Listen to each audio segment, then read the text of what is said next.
Welcome, everyone. I'm Bill Hannafin. I'm the managing editor of The Wise Marketer, and I'm pleased to welcome you here to the CRMC webinar series. Today's topic is Inside the Bombas Customer Retention Playbook, with content co-created by Bombas and Simon Data. So Bombas, if you don't know, is a comfort-obsessed brand with a heart for supporting those that are facing homelessness. And I'll let Michelle Destein, one of our presenters, fill in more about the Bombas story in a couple of minutes. But it's really impressive that to date, the company has donated over 150 million essential clothing items to over 3,500 organizations across the US. So if you can imagine that, that's an incredible contribution from a company like that. The story we're going to hear about today is the way Bombas has made a shift from a focus on new customer acquisition to retaining and engaging existing customers. And they knew as they made that shift that they should be delivering thoughtful, personalized experiences that ensure that every interaction, whether following up on a cart abandonment or an upsell, was timely and impactful. So the discussion today outlines the strategy that Bombas employed to leverage the data to improve customer understanding, identify and acquire loyal customers, and adapt to privacy changes.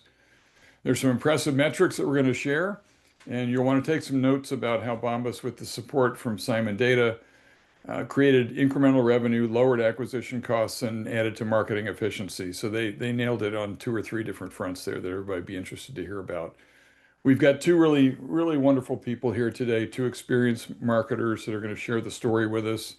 They've got some real world examples and tips for engaging customers at key moments along the customer journey. So let me just introduce them both. Michelle Destein is Director of Growth Marketing at Bombas. She's an accomplished marketing leader specializing in growth, retention, and customer lifecycle strategies. And in her current position, she leverages a unique blend of creativity, analytical rigor, and customer-centric thinking to drive sustainable business growth and maximize lifetime value. So, Michelle, how are you today? I'm doing good, thank you. Good, good. I'll tell a secret about both of our presenters in just a minute. But anyway, but our Uh-oh. second one is Kelly Sullivan, who's customer success lead at Simon Data. And Kelly's an experienced customer success professional with many years driving client satisfaction, revenue, and growth. In her career, she's demonstrated a strong ability to build lasting relationships, to optimize customer journeys, and deliver measurable business outcomes. And today, she leads her customer success team with a focus on strategic engagement, proactive support, and operational excellence. So welcome, Kelly. How are you doing today? I'm good. Happy to be here. Good. Yeah, I'm glad you're here too. I got a little preview of this at CRMC, and if people missed the recent CRMC show in Chicago, all I can say is that you missed it, and you got to come next year when it's in Dallas. So, but Kelly and Michelle were a hit. They talked somewhat about the same story at the event, and it was a great story. So we'll hear more of it today in some more detail. And so my secret here is, boy, we're all in just diametrically opposed parts of the geography with different plans, right? I told Kelly and Michelle that I'm sitting here working from home, just business as usual. Meanwhile, Kelly's enjoying herself in Las Vegas, and Michelle's ready to jet off to Europe. So I'll let them fill in some details maybe when they get started. So, hey, quick housekeeping, and then I'm going to let Michelle kick this off. We want to make this brisk, fun, entertaining. So we're going to have probably 30 minutes or so of content, 10 to 15 minutes of Q&A. There's a Q&A icon at the bottom where you can place your questions. We ask that you put them there. We've got moderators in place to curate the questions there, and we'll get to as many as we can. If we don't get to them all, we will pass them to Kelly and Michelle for later, and we'll get you some answers back as best we can. If you have any questions whatsoever, just let us know. Drop us a note at support@thewisemarketer.com, and we'll make sure and answer you. And I will step aside just for a minute until we get to Q&A and let Michelle get us started. I can't wait to hear the story. So thanks again for being here. Thank you. And thank you, Bill. As Bill mentioned, I'm Michelle Destein. I'm the Director of Retention at Bombas. Been there for over 5 years and leading the retention team for the past 2. So within that, I help oversee email, SMS, and any paid initiatives that we have aimed at driving customer loyalty and driving a strong customer experience with our returning customers. Outside of that, I also still do work a little bit on the acquisition side. So I help oversee our offline initiatives, so TV, audio, and direct mail, which we'll talk a little bit about today. And now just a little bit more about Bombas, and was teed up very nicely here. But Bombas is a comfort-focused apparel brand on a mission to help those facing homelessness. So we work on a one-for-one donation model, and we've had that since the very first day that we launched, and since our founders were on Shark Tank pitching the brand. And with that model, we've been able to donate over 150 million items. That was a new update since these slides were even made. So continuing to just drive that impact, which has been really awesome to see and to help experience. Go to the next slide. We'll talk a little bit about our product. I'm sure some folks in the room are familiar with Bombas, others may have less familiarity. So Bombas started with socks. That was kind of our first product that we launched. The reason that we decided to start making socks is that we learned that they were the #1 most requested clothing item in homeless shelters. And then from there, we also learned that t-shirts and underwear were the second and third most requested items. So that kind of dictates our product assortment that you see here. So socks were first, and then over the past 4 or 5 years, we've launched into t-shirts, underwear, bralettes, and footwear. And with every item we make, we focus on a number of things, but first and foremost, that connection to the mission. Second, a commitment to quality within each item that we make, making sure that if you're going to buy socks, that they're hopefully the best socks you've ever worn in your life. And then the third is just our customer happiness and their overall experience. And that's part of what we wanted to chat about today. Was really, in order to build a good customer experience, you have to know who your customer is. And that all comes back to data. And so today we just want to focus on ways to leverage data for kind of two different reasons. Number one, to drive loyalty and repeat customer orders. And then the second is to try to understand what makes someone a loyal customer and use that in our acquisition efforts in order to acquire more loyal customers from the start. And with that, we partner with a number of vendors to help make that process happen. So I'm going to pass it to Kelly from Simon Data to give a quick intro. Awesome. Thanks, Michelle. Hi, everybody. My name's Kelly. I'm the team lead over here for customer success at Simon. I've been with Simon for a little over 3 years and working with the Bombas team for about 1.5 years of that. So it's been awesome to work with them amongst other brands. But who we are is really a customer data platform. We are built on top of Snowflake. And our goal is to really give marketers the data, technology, and the expert resources to really help stop the guessing game and helping them to deliver exactly what their customers want in the right time. So thinking of how do you best bridge that gap between your data teams and your marketing teams so the marketers can use all the data that is available to them.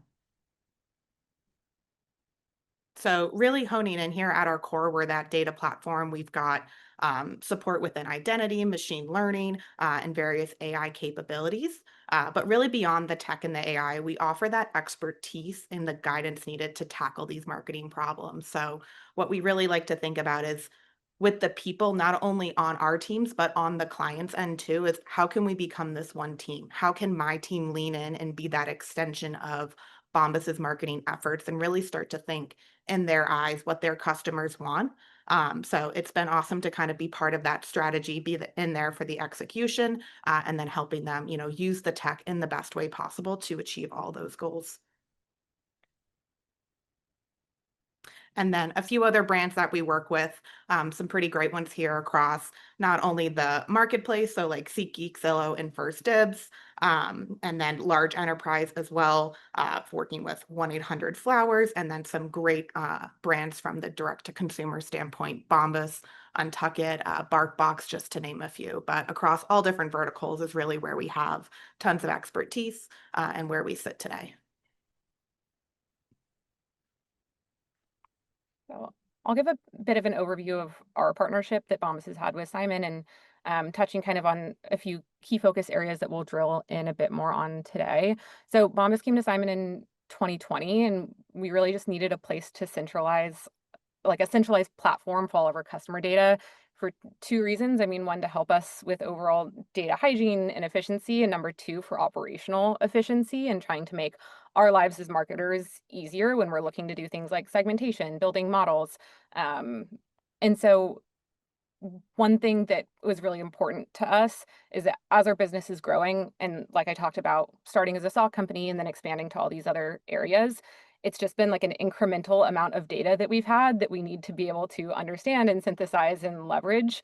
So the three areas that we've really focused on over the past 5 years now is completing our customer profiles. This is really helpful for us when we're thinking about like ad hoc analyses, but also in terms of segmentation that we're using not just on email and SMS, but also on our paid channels. And this has also really helped us with building lookalikes, which we'll get into a few examples with as well. But being able to be smarter about now that we have all this customer data, how can we leverage it in effective ways?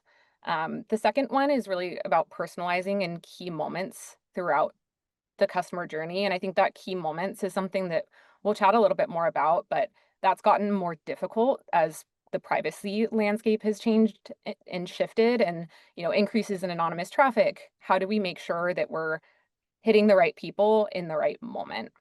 And then the third one is just building a connected ecosystem with smarter data workflows. So we'll chat about a few ways that we're doing this with some of our additional partners within our tech stack to make everything a little bit more simple.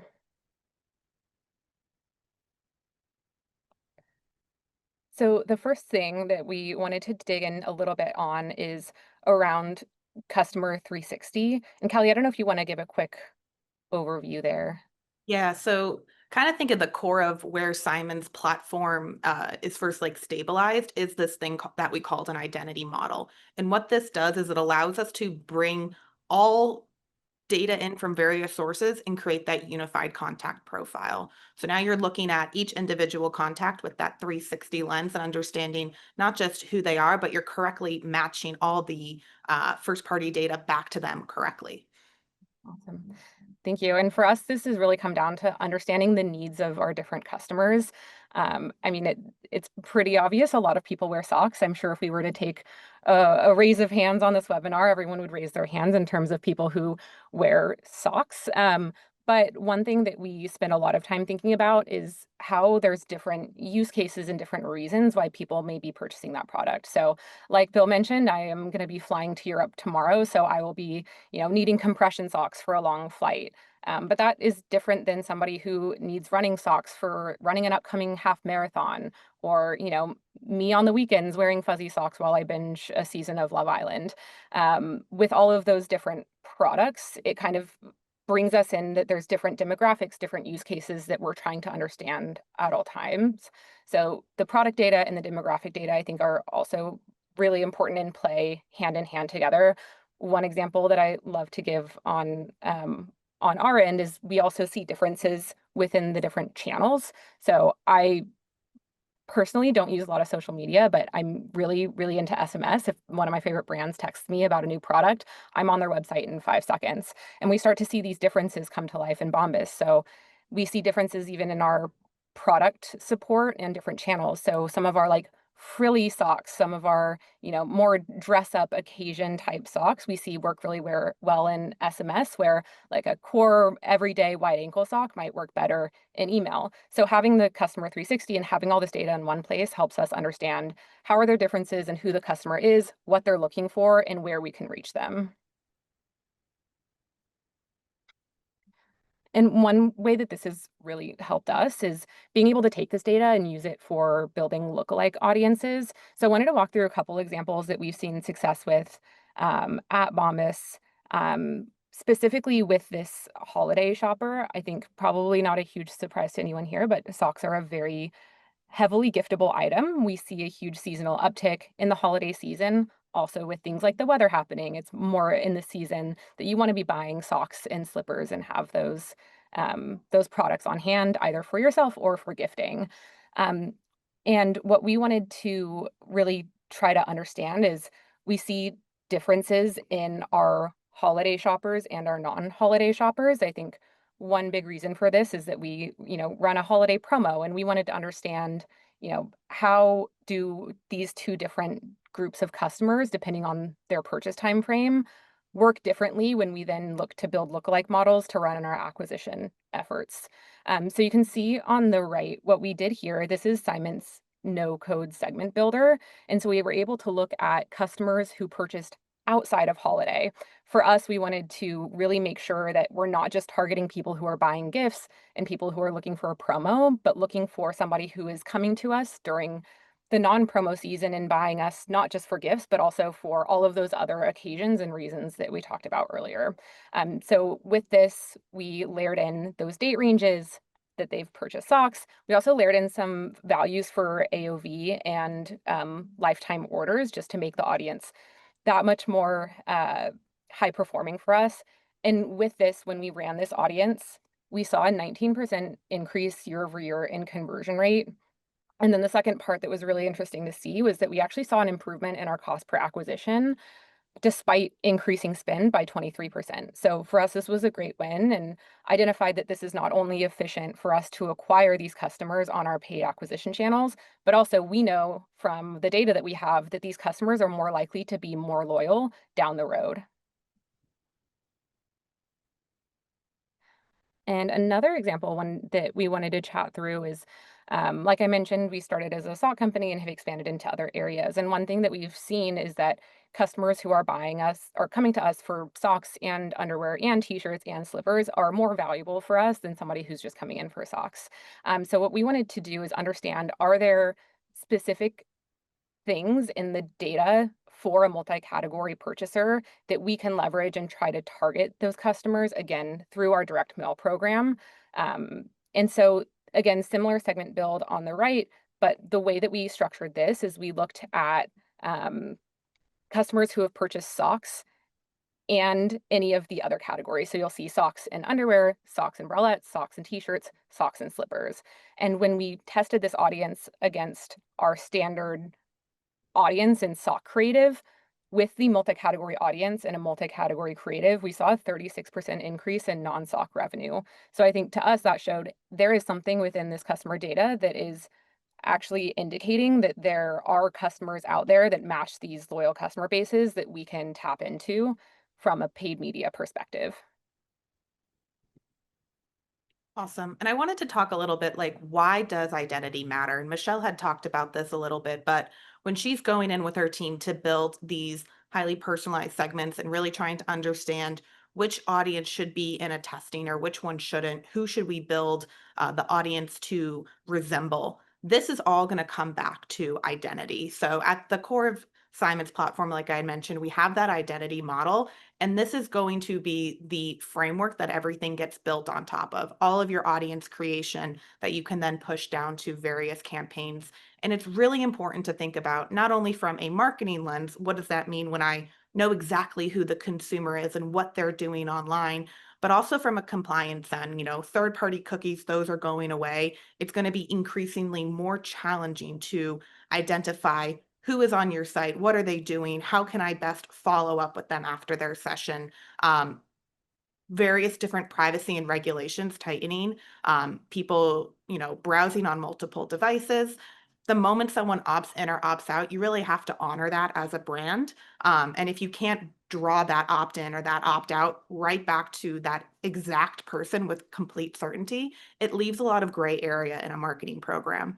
So super important, when you start to think about how you then cross-channel market to them. So Michelle had mentioned, she's more on SMS where others might be more on paid media or an email. How do you know that? And then how do you maximize that content to them to, communicate with them in their preferred channel as well? And then one thing we'll get to in a couple more slides is, how does this impact anonymous traffic? So the audience that the audience that has come to you and said, yes, this is my email, I want to, stay up to date. But if they come back to the site without logging in, there's this gap in understanding, who is that consumer? How can I continue to follow up with them when they're kind of hiding behind this wall of not logging into their Bombas account when they're browsing?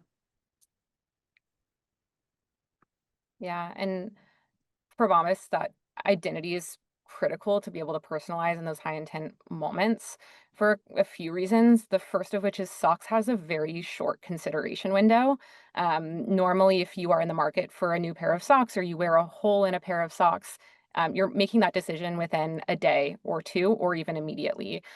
Not something like a mattress where you're spending weeks and weeks researching and comparing prices. And so we know that when somebody takes an action, either on site or through one of our marketing channels, and is engaging with the brand, we have a very limited window to be able to reach back out to them to drive that conversion. Um, so we know that there's also these like high intent markers that are happening on site. So things like abandoning browse events, being on multiple pages on our website, adding items to cart. So when we have those actions occur, we really want to make sure that we're retargeting them effectively. But in order to do that, we also have to know who that customer is. And that's been the other challenge that we have, is that not everyone wants to create an account and sign into account to buy socks. And so we've seen that increase in anonymous traffic and wanted to see, how can we be smarter at identifying who these customers are, to be able to reach out to them within that short conversion window. And so for us, I mean, my favorite thing as a marketer is like a low lift and high impact win. I think we're all always looking for those. And so what we did is we worked with the Simon team specifically as it relates to our retargeting abandonment campaigns. So around abandoned cart and abandoned browse, for us, we know that retargeting is always going to be really effective, high converting. And so we knew that if we could just increase delivery volume against those series, it could be really meaningful for us from a revenue perspective. And so with Simon, we looked at our existing campaign. So again, didn't have to create any new creative on this, to stitch together anonymous web traffic to known customers. Then see, okay, if once we've identified those customers, are they opted into our marketing activity? If so, let's go ahead and just add them to these campaigns that we already have up and running. So we set up those flows, and then we're able to push those directly into our email provider. We work with Braze to our existing campaigns. And with this, we saw an 85% boost in send volume month over month. And since launching in, I think it was October of last year or November, we've seen an average of 20% increase in revenue from those campaigns.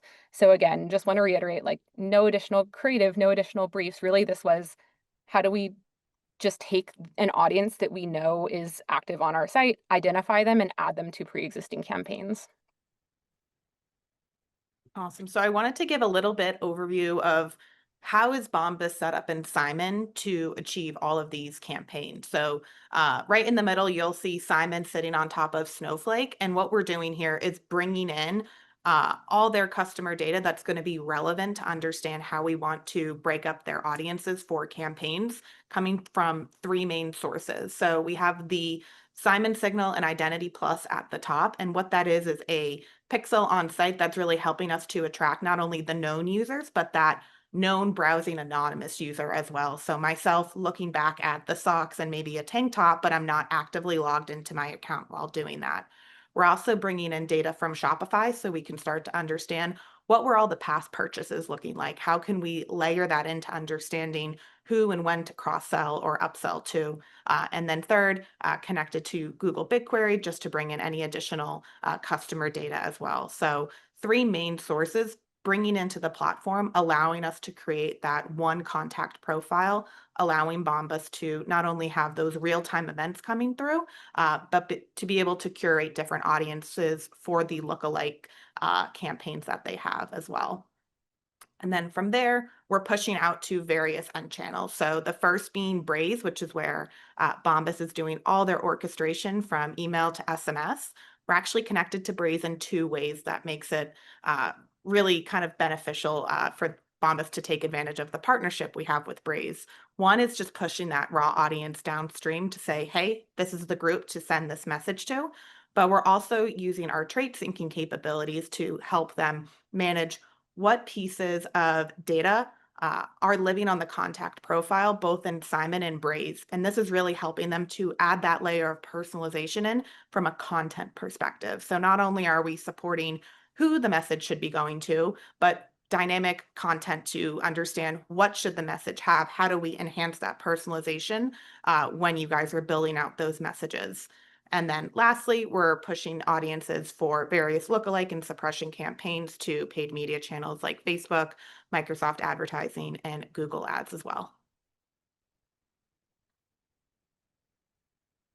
Great.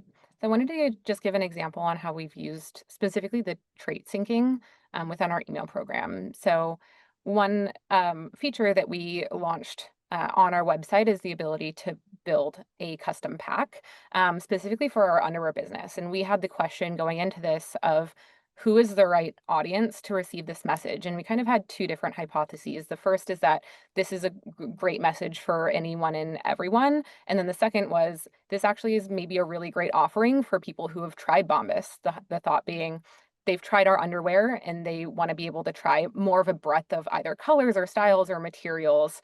And so we wanted to structure a test and understand how can we look at a broad audience versus a more tailored, personalized audience of people who have purchased underwear. So with that, we were able to leverage trait syncing to tie in our purchase data. So not only do we have like first name, email, all of kind of the default customer attributes, but we've used a lot of custom attributes tying in, have they purchased socks? Have they purchased underwear? When have they last purchased those items so that we can layer that into our email segmentation? And it literally is a push of a button. We're able to just dynamically sync those attributes straight from Simon into our email provider almost automatically. For me, like one of the last things I want to be doing is like building different segments in 3 different platforms. And so this makes it really easy for us to get those all up and running in our different systems. So with this test, we saw really meaningful metrics across the board when we looked at that more personalized and segmented audience. So we saw a 450% increase in click-through rate, a 530% increase in our revenue for delivery. And then my favorite metric, which is 12% decrease in unsubscribes. I think for me, when I see a decrease in unsubscribes, it's telling me you have sent the right message to the right person at the right time. And so that's always something that I look at and love to see and determining success for these more segmented and targeted sends. Cool. So just to recap what we've talked about today, just wanted to emphasize the importance of data and being able to acquire and to re-engage loyal customers. So we talked about the importance of completing and having actionable customer profiles through Customer 360 that we can leverage for segmentation, for lookalike models, and then also for any analysis that you want to do on your customer base.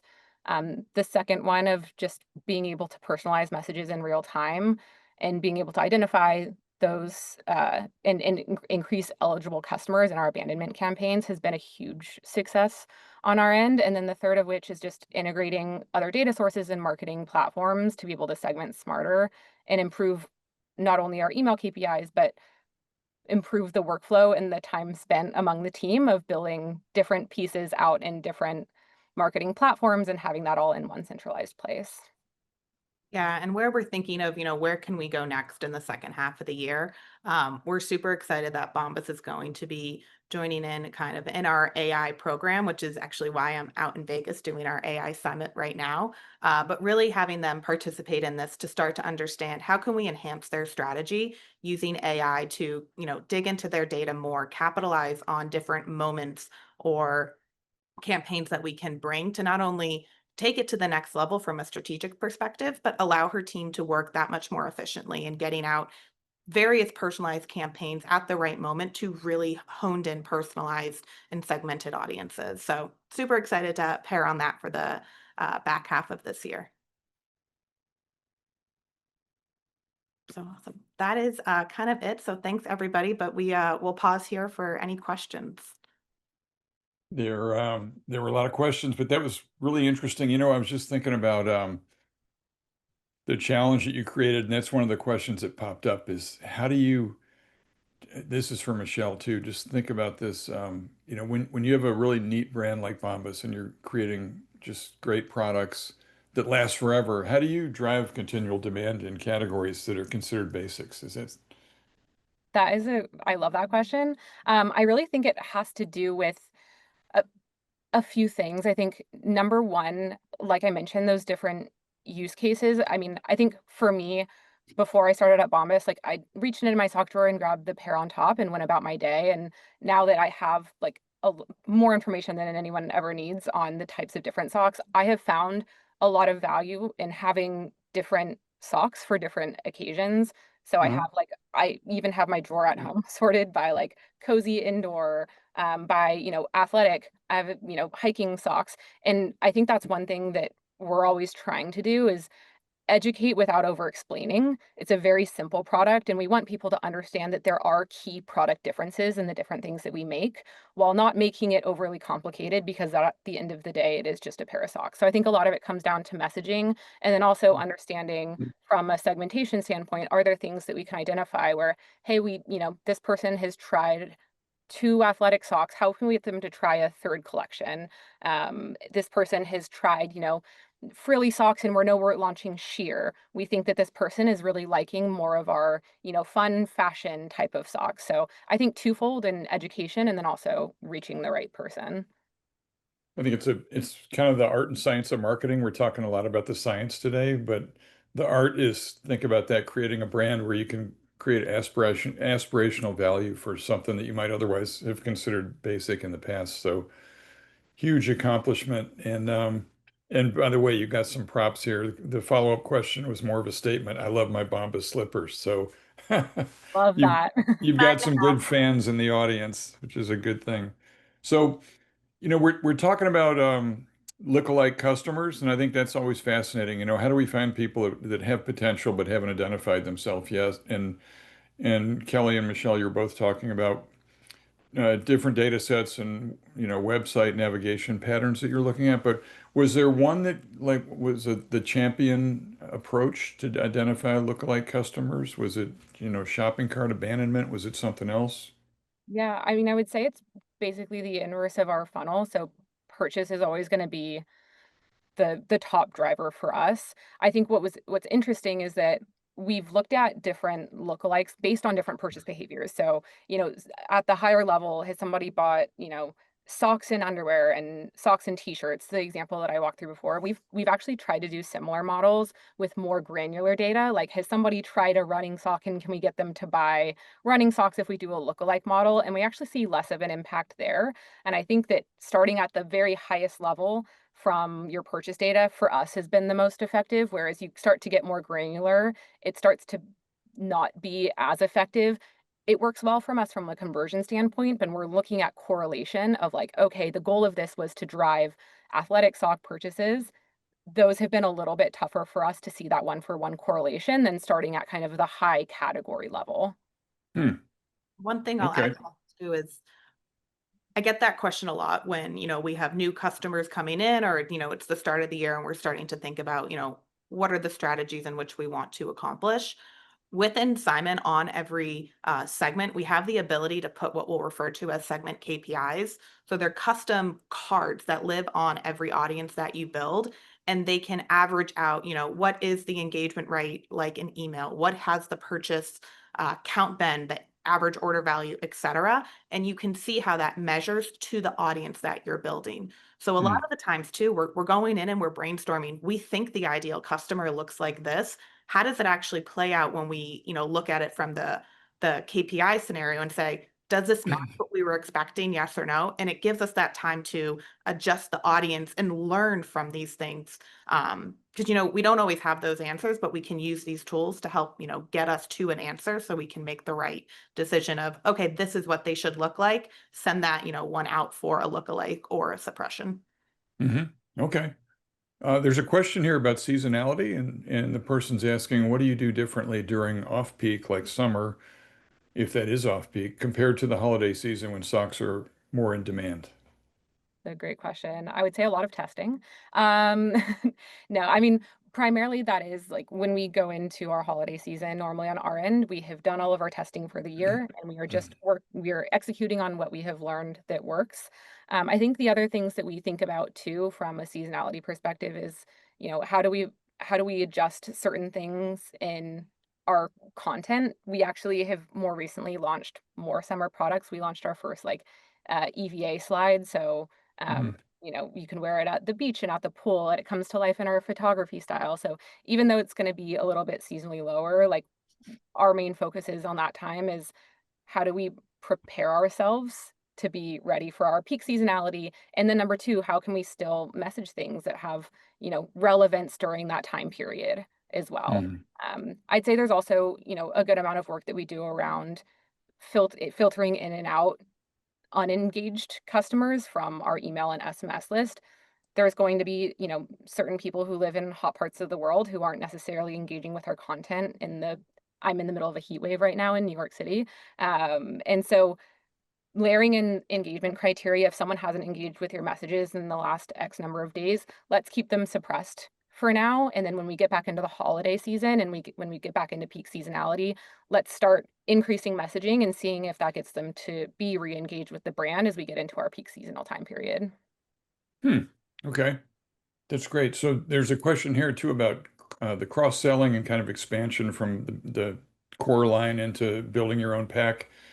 Question is, can you detail more about what customer attributes or shopping behaviors you looked into when building this segment to expand from sock customers to build your own pack? Yeah, absolutely. There were a few things that we looked at when we went to build. Basically, what we were trying to do is look at anyone who's purchased underwear, or if there have been like key indicators that they might be interested in underwear. So when we're building out that segment in our email system, we're looking at the purchase data, which for us is the number one thing. That's the number one thing that's going to indicate if somebody is going to come back and retry an item. But we also look at, have they recently browsed an underwear page on site? So we do layer in the browse activity as well. And then the last thing that we have started to look at and add in as well is we now track all of the links in our emails. So we can say, we have this email that talks about socks and underwear and slippers, but if somebody clicked on or engaged with the underwear section of that email, how can we also add them? So for us, it's how do we look at intent?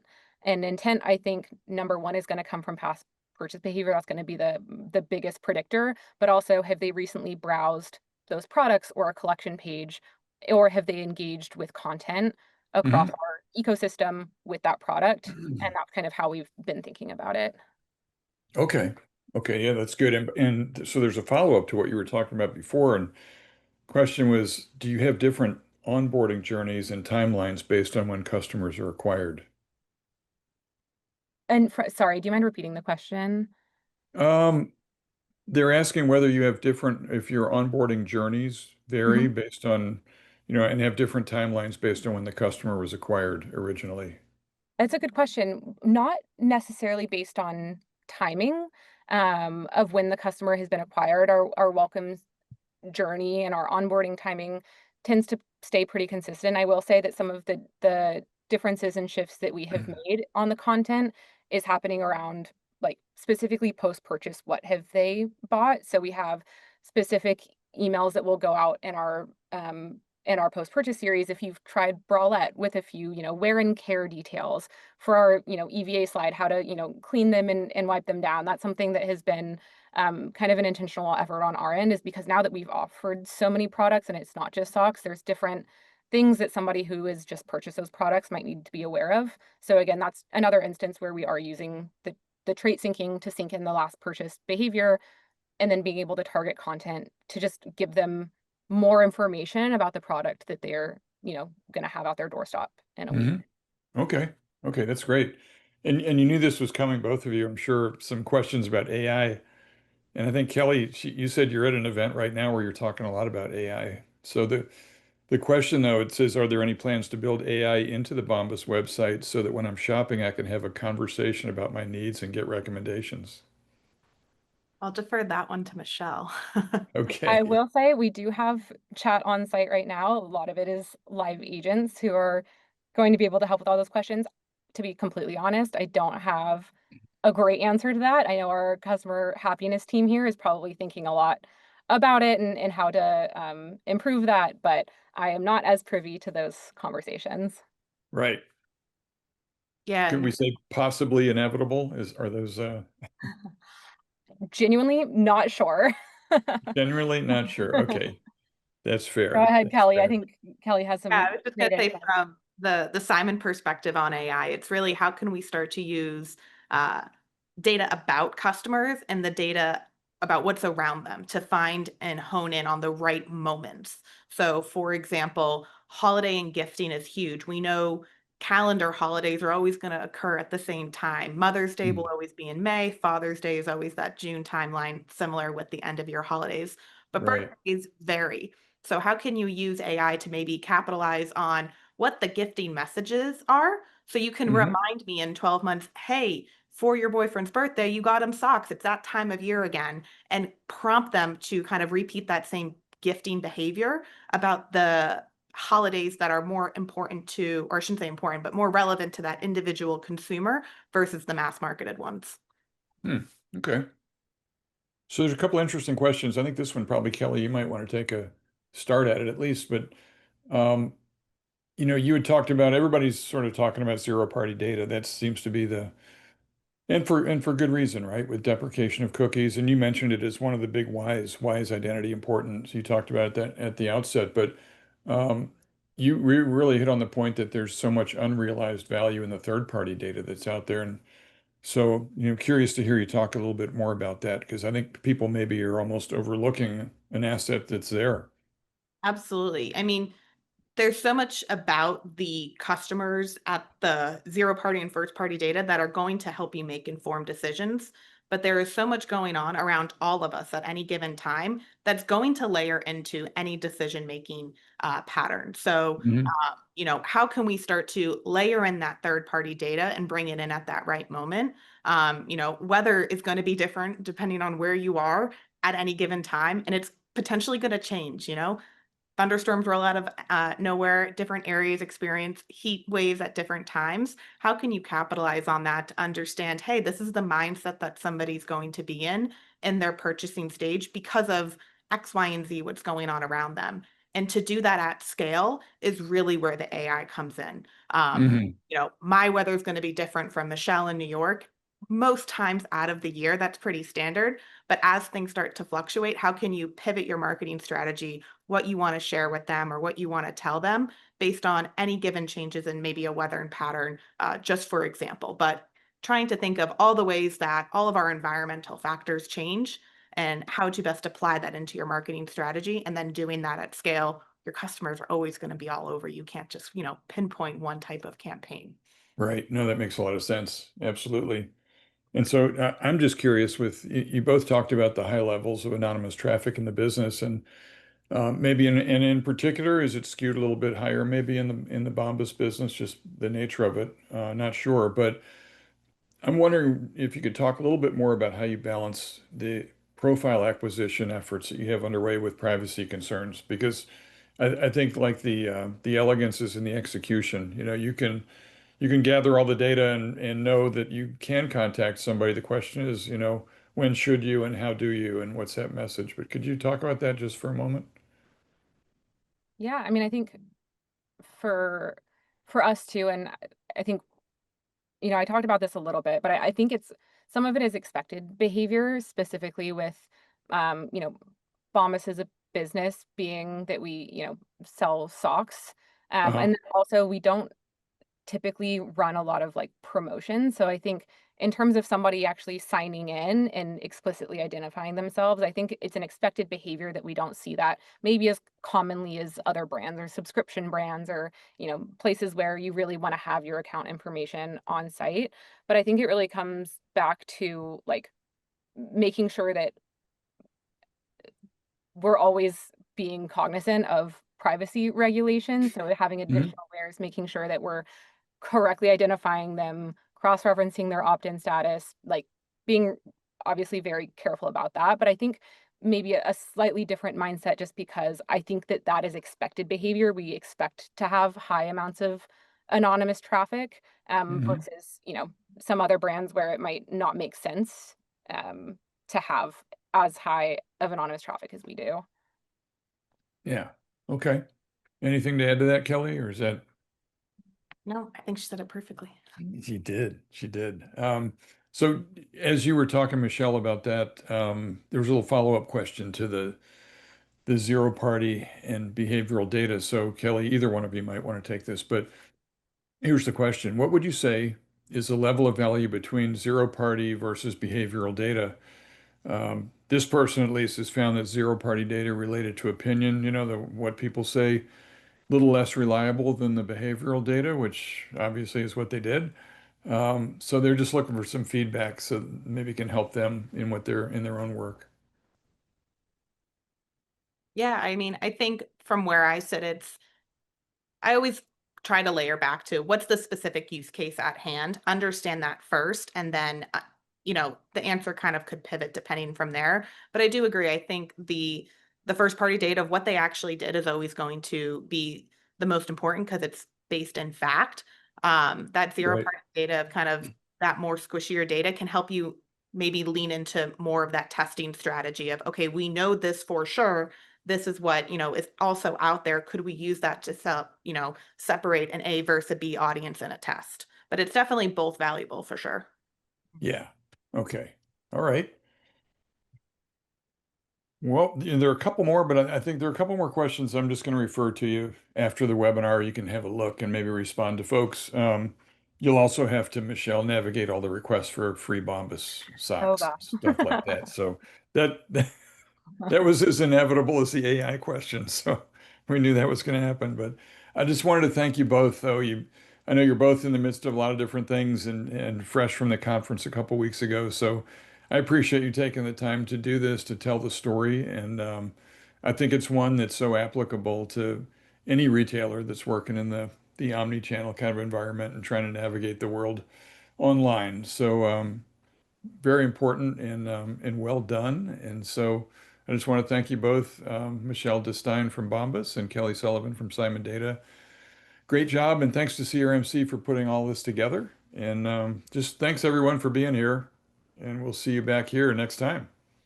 Thanks, everybody. Thank you so much.